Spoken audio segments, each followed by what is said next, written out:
Assalamualaikum warahmatullahi wabarakatuh. Saya Ares Suryo Dwi Tarawan, NIM 051, mahasiswa Tadris IPA semester 5 kelas C.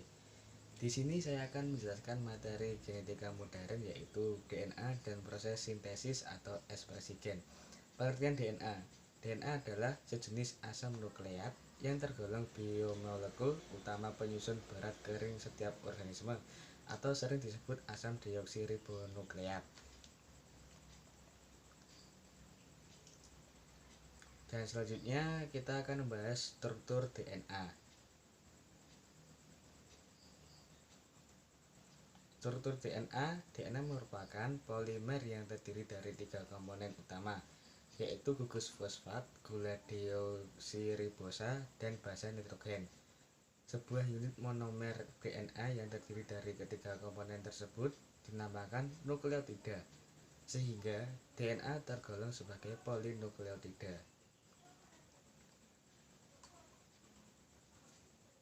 Selanjutnya, rantai DNA memiliki lebar 22-24 A, sementara panjang satu unit nukleotida 3,3 A.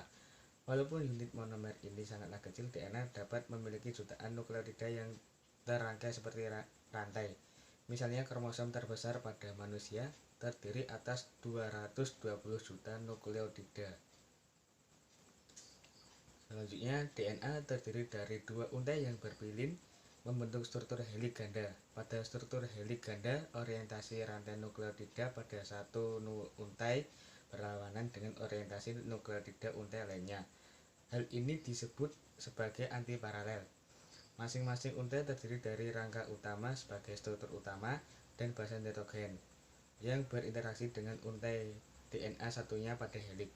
Kedua untai pada heliks ganda DNA disatukan oleh ikatan hidrogen antara basa-basa yang terdapat pada kedua untai tersebut.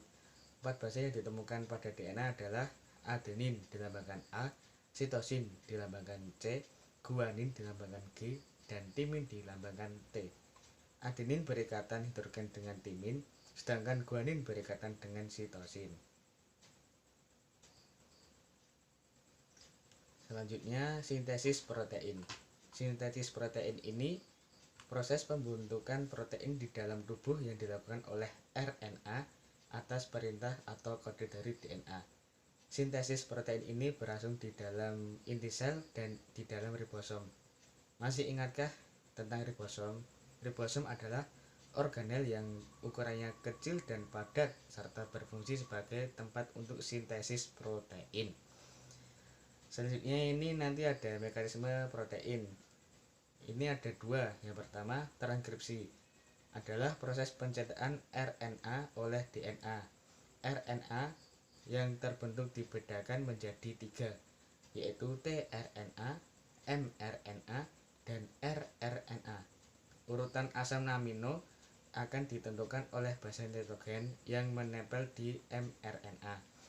Transkripsi terdiri dari 3 tahap, yaitu inisiasi atau permulaan, elongasi atau pemanjangan, dan terminasi atau pengakhiran. Ikatan heliks DNA akan dibuka oleh enzim RNA polimerase dan terbentuk salinan informasi genetik dari DNA.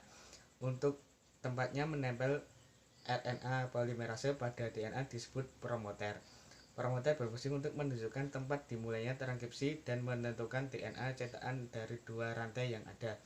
Proses ini disebut sebagai inisiasi. Selanjutnya,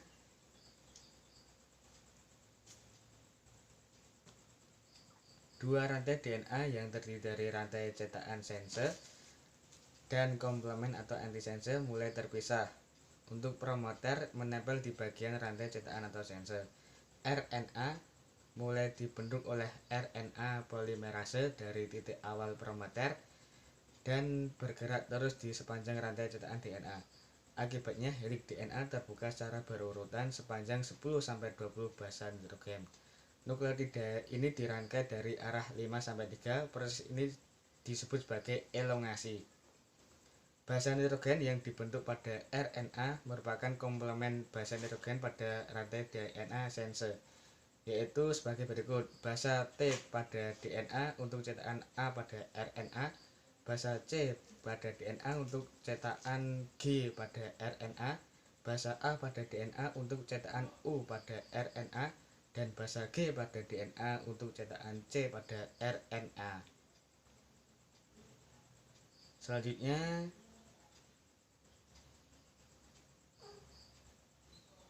setelah RNA polimerase mentranskripsi DNA terminator, proses transkripsi akan berhenti. Proses ini disebut sebagai terminasi.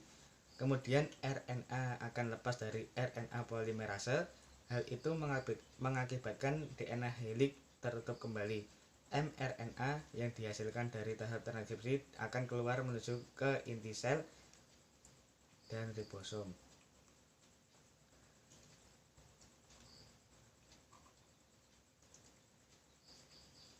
Setelah itu, yang kedua, translasi. Translasi adalah penerjemahan kode genetik RNA menjadi urutan asam amino. Pada tahap ini akan disintesis polipeptida menggunakan kode genetik dari mRNA di dalam ribosom oleh tRNA dengan bantuan enzim sintase tRNA aminoasid. Translasi juga terdiri dari 3 proses seperti transkripsi, yaitu inisiasi, elongasi translasi, dan terminasi translasi.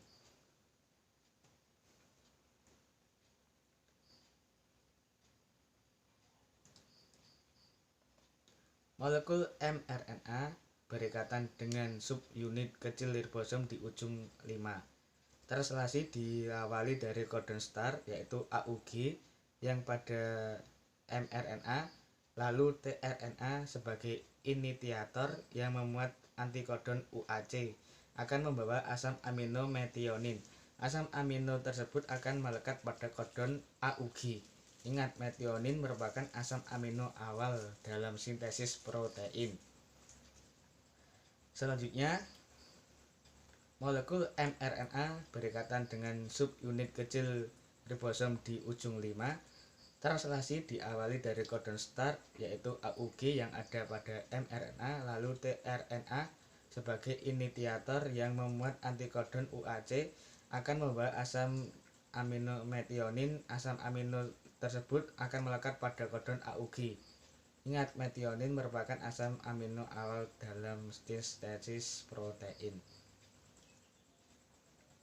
Selanjutnya, asam amino akan ditambahkan oleh enzim tRNA aminoasid hingga dihasilkan rantai polipeptida lengkap.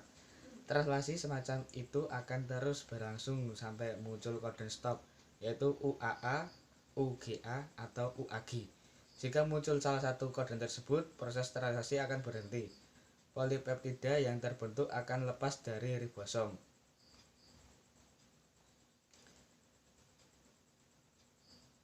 Dapat dituliskan secara sederhana, DNA melakukan transkripsi di dalam inti sel membentuk RNA, kemudian mRNA meninggalkan inti sel menuju ribosom dengan membawa kodon.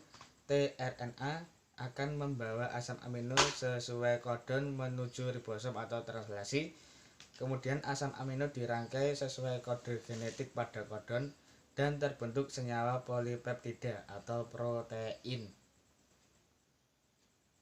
Sekian, terima kasih penjelasan dari saya, kurang lebihnya mohon maaf. Wassalamualaikum warahmatullahi wabarakatuh.